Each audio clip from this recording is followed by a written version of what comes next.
Greetings to you, my friends.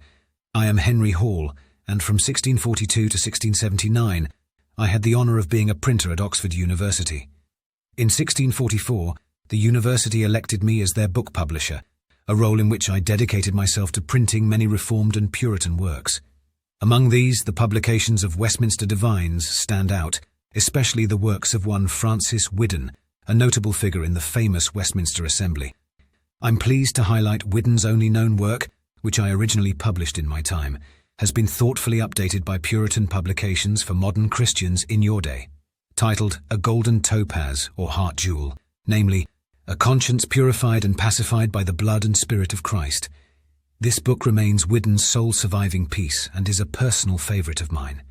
Consider, if you were a minister of the gospel and could publish just one book, what would it be about?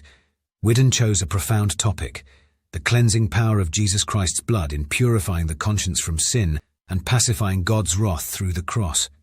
Edmund Calamy, in his work The Nonconformist's Memorial, acknowledges Whiddon, noting his exceptional character and the popularity of The Golden Topaz, revered as a Puritan gem in its time. This book primarily aims to educate Whiddon's congregation, reminding them to live righteously before God, with a conscience that is not only purified and regenerated, but also pacified and put at peace by the blood and spirit of Christ. Its principal text, Hebrews 13 verse 18, "Pray for us, for we trust we have a good conscience, in all things willing to live honestly," serves as a cornerstone.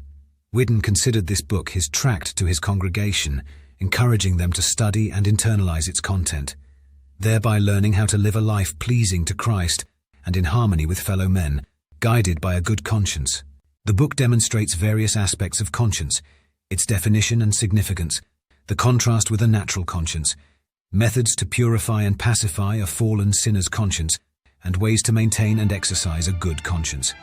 Currently available from Puritan publications in both ebook and printed formats, this second edition invites you to reflect on what it means to possess a pure conscience before King Jesus.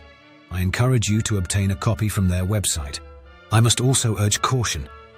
Many Christians in your day flatter themselves into believing God perceives them as favorably as they see themselves, assuming their conscience is aligned with God's will without thorough examination. This is a perilous mindset, often preventing them from engaging in biblical reflection towards holiness. Yet I also encourage you with the truth that the blood of Jesus Christ, rightly applied to the soul, cleanses all sins and pacifies your conscience before the justice of the Father.